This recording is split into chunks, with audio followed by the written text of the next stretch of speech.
শ্রমিক, অটোরিক্সা,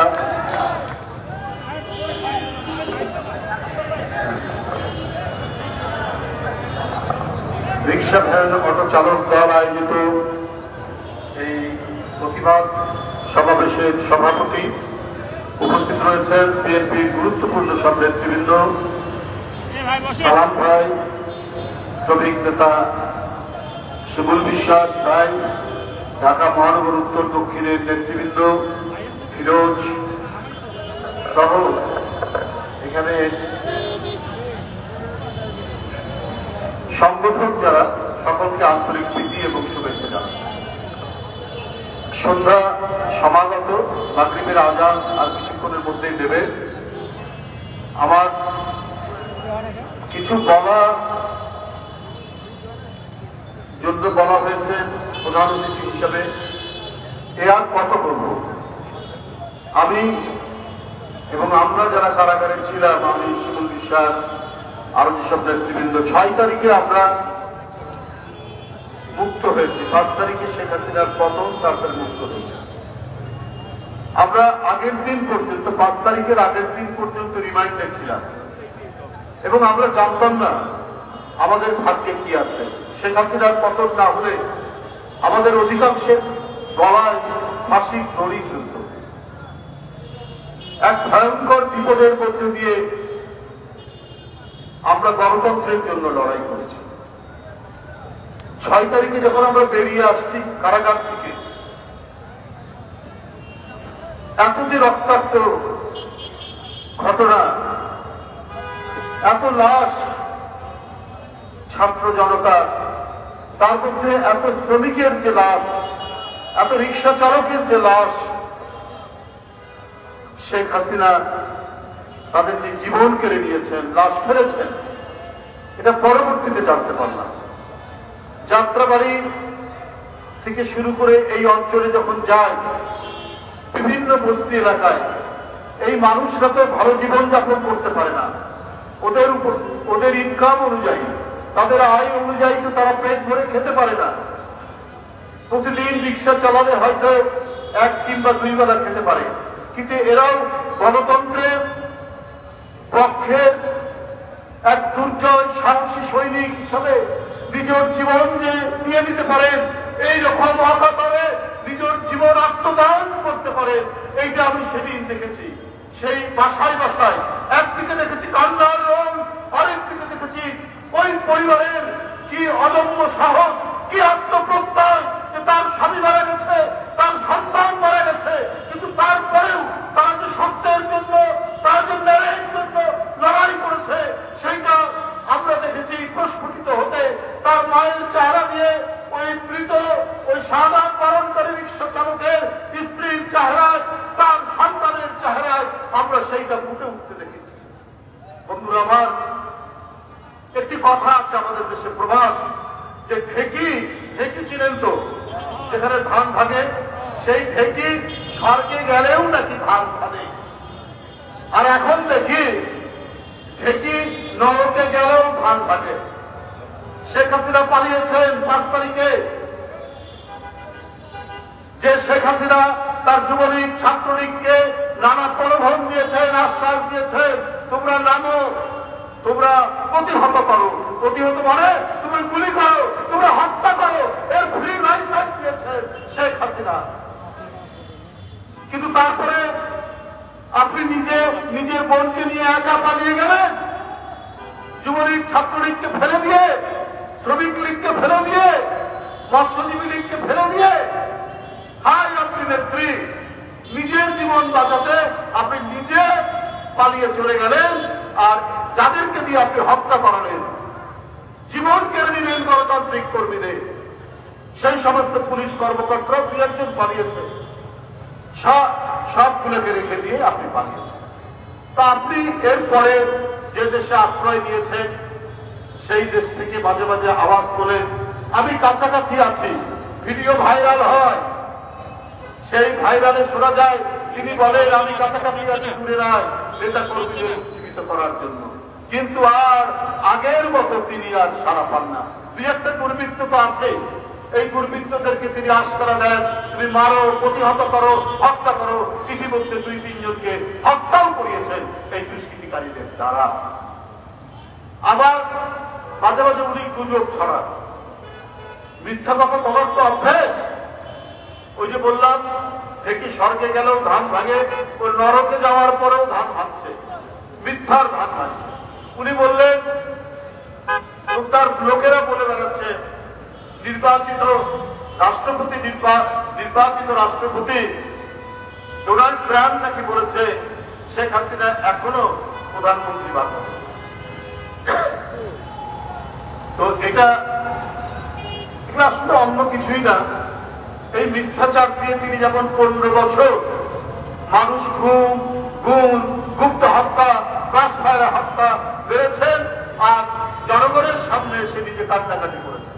তিনি ঘাতক, তিনি কষায়, তিনি হত্যাকারী, তিনি নরপিশাচ, কিন্তু জনগণের কাছে এসে অভিনয় করেন মাঝে মাঝে চোখ দিয়ে পানি।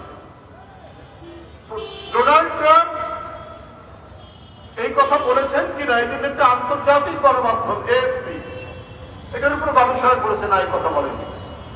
মার্কিন যুক্তরাষ্ট্রের তো বাংলাদেশে আছে, এমবেসি আছে, তারাও তো কেউ বলে। কিন্তু এই যাহা মিথ্যা কথাগুলো তিনি একের পর এক বলে যাচ্ছেন, একের পর এক মিথ্যা কথা বলে তিনি কাজ করতে যাচ্ছেন। কিন্তু উনি কোন মুখ নিয়ে এই দেশে আসবেন?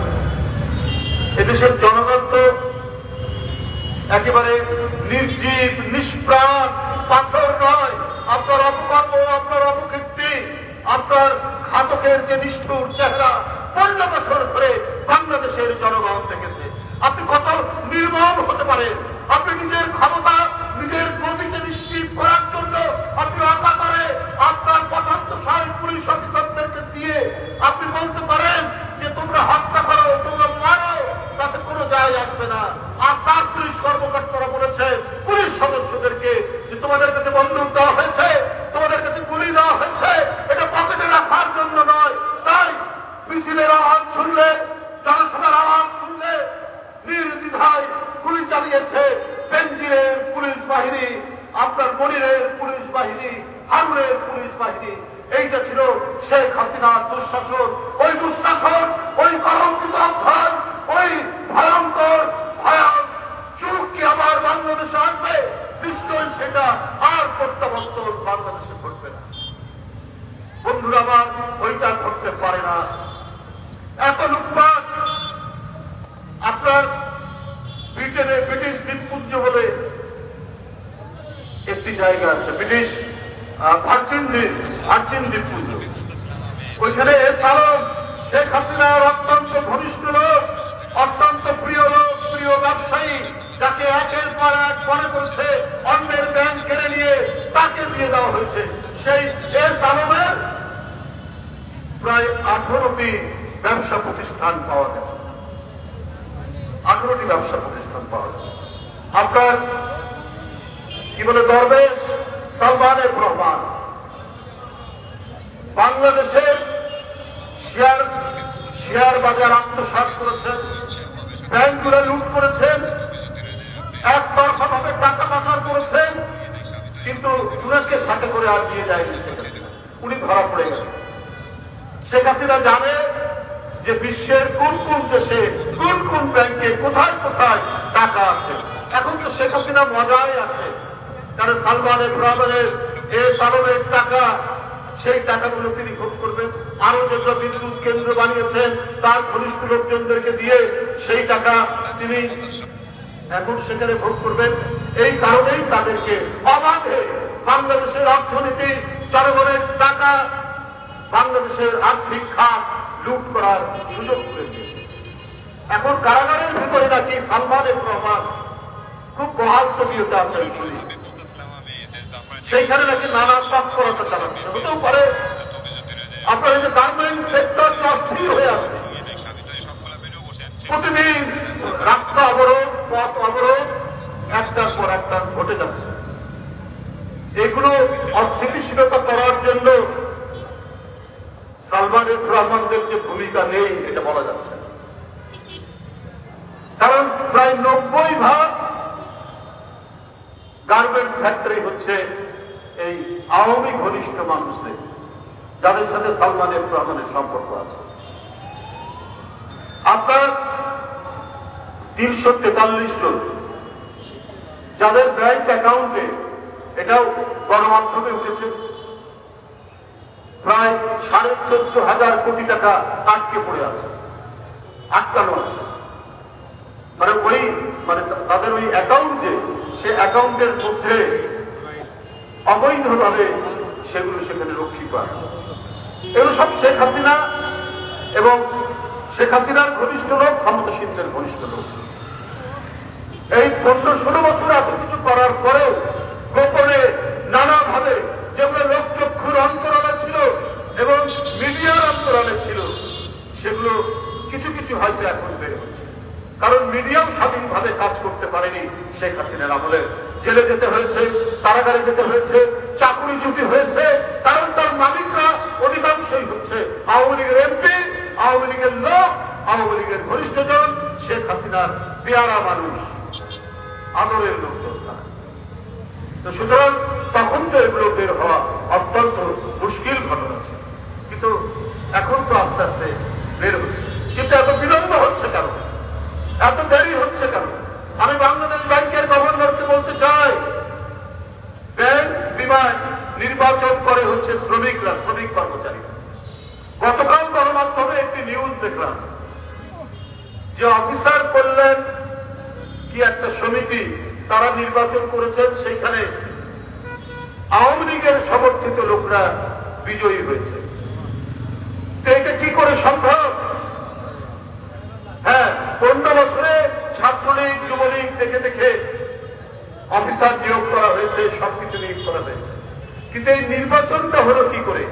আবার তারা ইউনিভার্সিটির মতো, ইউনিভার্সিটিতে যেমন সাদা দল আছে, নীল দল আছে, তেমনি তারা আবার রং বেরঙের আবার সেইখানটায় বিভিন্ন সংগঠন করেছেন অফিসাররা।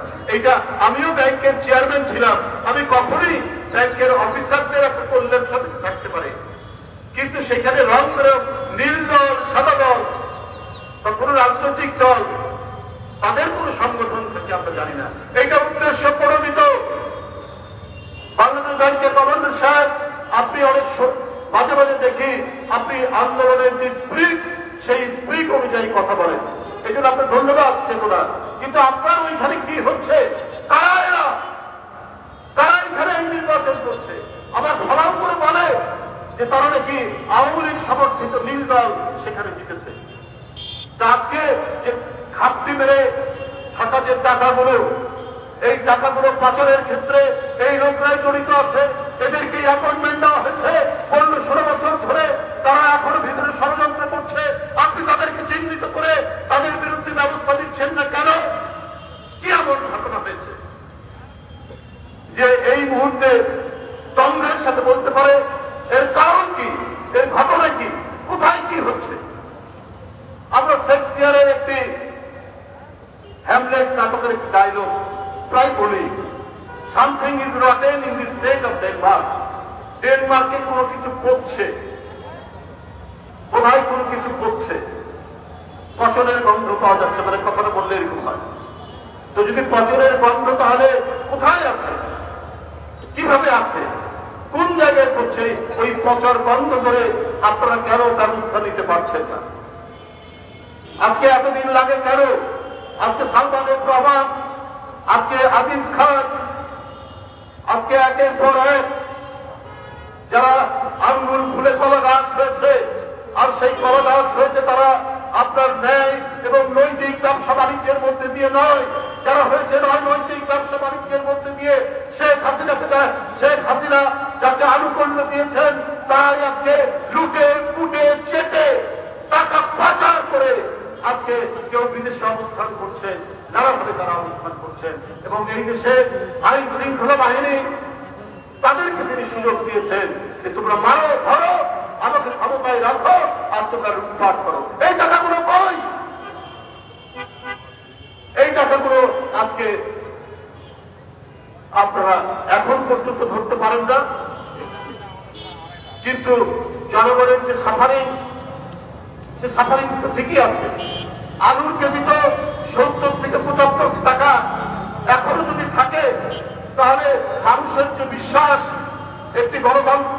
গণতান্ত্রিকভাবে গণতন্ত্রের চেতনার প্রতি একটি সরকার, অন্তর্বর্তীকালীন সরকার, সেই সরকার মানুষের যে আস্থা, সে আস্থা তো কমতে থাকবে।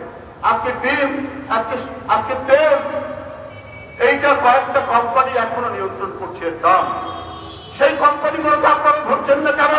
এই অনিদান, এই সিন্ডিকেট ব্লাকদেরকে আপনারা ধরছেন না কেন? কেন ডিমের দাম এখনো আকাশচুম্বী থাকবে? কেন সয়াবিন তেলের দাম এখনো আকাশচুম্বী থাকবে? এই যে নিম্ন আয়ের মানুষ, এই যে কৃষক, অটোরিকশা চালক, এই যে ট্রেনওয়ালা, তারা তো এখনো আগে যেমন খেত এখনো তাই খাচ্ছে। কেন এই পরিস্থিতি হবে? এখন তো মানুষ একটু সুখের মুখ দেখবে। সেই সুখের মুখ এরা যদি না দেখে, এই গণতান্ত্রিক চেতনা, এই যে আত্মদান, এই যে রক্তপাত, এই যে অকালের জীবন দিয়ে দেওয়া, এই যে সম্পূর্ণ ব্যর্থ হবে। আর কয়েকটা আপনার সুখে থাকা উপদেষ্টা এসে বড় বড় কথা বলবে, আর তারা নিজের মতো করে যা ইচ্ছা তাই করবে। এইটা চলতে দেওয়া যেতে পারে না। বন্ধুরা আমার, আজকে অনেকেই দীর্ঘদিন বঞ্চিত ছিলেন। শুধু চাচা, মামা, খালু অথবা ছাত্র জীবনে বিরোধী দলের কোন ছাত্র রাজনীতি করেছেন বলে যারা ক্যাডার সার্ভিসে এএসপি ছিলেন, এএসপি থেকে গেছেন। তারা এই অন্তর্বর্তীকালীন সরকার, ডক্টর ইউনূস সাহেবের সরকারের সময় তারা হয়তো এখন প্রমোশন পেয়েছেন একটি জায়গায়।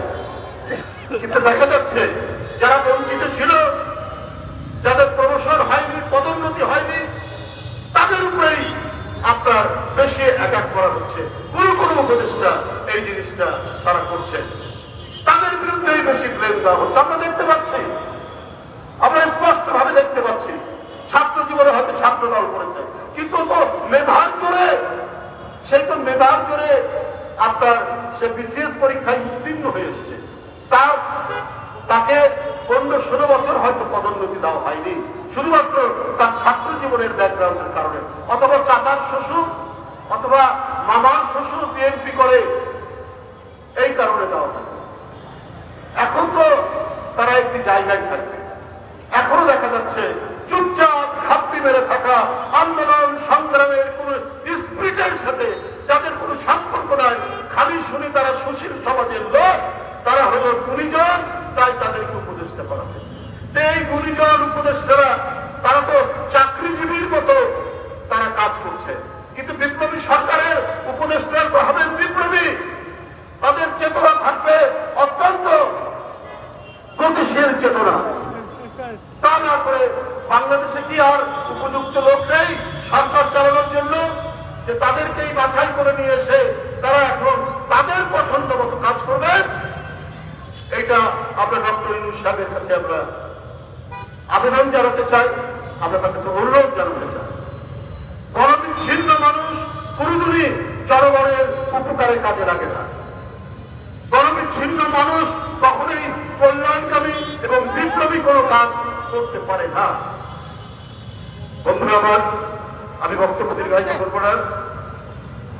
আমি আজকের এই সভায় আমি যারা উপস্থিত তারা সবাই শ্রমজীবী মানুষ। আজকে শ্রমিক নেতৃবৃন্দ এখানে উপস্থিত আছেন, এবং শুধু শ্রমিকজীবী নয়, যারা এই গণতান্ত্রিক আন্দোলনে তাদের পরিবারের অনেকেই আত্মহুতি দিয়েছে, যাদের সন্তানরা লেখাপড়া করতে, তাদের যাতে লেখাপড়া হয়, তারা যেন লেখাপড়া চালিয়ে যেতে পারে, এইটি আজকে অন্তর্বর্তীকালীন সরকার ডক্টর ইউনূস সাহেবের প্রতি আমাদের অনুরোধ। আজও কেন আমি বঙ্গুতে 4-5 দিন আগে গিয়েছিলাম, আমি এবং জাতীয় স্থায়ী কমিটির সদস্য সালাউদ্দিন আহমেদ, যিনি প্রায় 9 বছর ভারতে যাকে গুম করে রাখা হয়েছিল, বাংলাদেশে গুম করে ভারতে পাঠানো হয়েছিল, আমরা গিয়ে দেখে এসেছি। এখনো 86 জন শুধু বঙ্গুতে কাতরাচ্ছে। কারো পায়ের মাংস খুলে গেছে, কারো পিঠের মাংস খুলে গেছে, কারো এক চোখে গুলি ঢুকে চোখ ব্যান্ডেজ অবস্থায় আছে। এদের দায়িত্ব কি রাষ্ট্র নেবে না? এই যে এতগুলো রিক্সা বা শ্রমিকজীবী মানুষ, 97 জন, এদের দায়িত্ব তো রাষ্ট্র নেবে। আমরা বিরোধী রাজনৈতিক দল, রাষ্ট্র তো আমাদের হাতে নেই। দলের পক্ষ থেকে দলের ভারপ্রাপ্ত চেয়ারম্যান তিনি সর্বোচ্চ সর্বাত্মক ভূমিকা নিয়েছেন। দাঁড়ে দাঁড়ে আমাদেরকে পাঠাচ্ছেন। আমরা বিএনপি পরিবারের নাম করে বিএনপির লোকজন নানাভাবে তিনি প্রতিদিন তাগিদ দিয়ে দাঁড়ে দাঁড়ে যে সমস্ত পরিবার ভিত্তিক এই আন্দোলনের স্বৈরাচারী সরকারের পুলিশ শিকার সেখানে পাঠাচ্ছে। কিন্তু দায়িত্ব তো রাষ্ট্রই তো এই পরিবারের দায়িত্ব নেবে। আজকে যতজন শহীদ হয়েছেন, যারা পঙ্গু হয়েছে, যার চোখ নেই, যার হাত নেই, যার পা নেই, তাদেরকে তো সরকারের একটা তালিকা করা দরকার।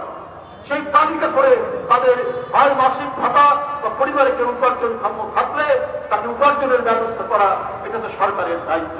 আমি আবারও দাবি জানাচ্ছি আজকের এই সমাবেশ থেকে, যে সমস্ত রিক্সা চালক ভাই, যে সমস্ত শ্রমিক দলের নেতারা, শ্রমজীবী মানুষ মারা গেছেন প্রায় 97 জন, তাদের পরিবারের দায়িত্ব, তাদের ভাতার দায়িত্ব রাষ্ট্রের, অবিলম্বে তাদের পরিবারের ভরণ পোষণের সম্পূর্ণ দায়িত্ব রাষ্ট্র নেবে। এই দাবি আমি করছি অন্তর্বর্তীকালীন সরকারের কাছে। যারা পঙ্গু হয়েছেন, যারা পঙ্গুত্ব বরণ করেছেন, যারা হতো, যারা এখনো হাসপাতালে কাতরাচ্ছে, তাদেরকে আশু চিকিৎসা দিয়ে তাদেরও পরিবারের যাতে কোনো ধরনের কষ্ট না হয় সেই ব্যবস্থা অন্তর্বর্তীকালীন সরকার করবে। এই বলে আপনাদেরকে সবাইকে সংগ্রামী সালাম জানিয়ে আমার বক্তব্য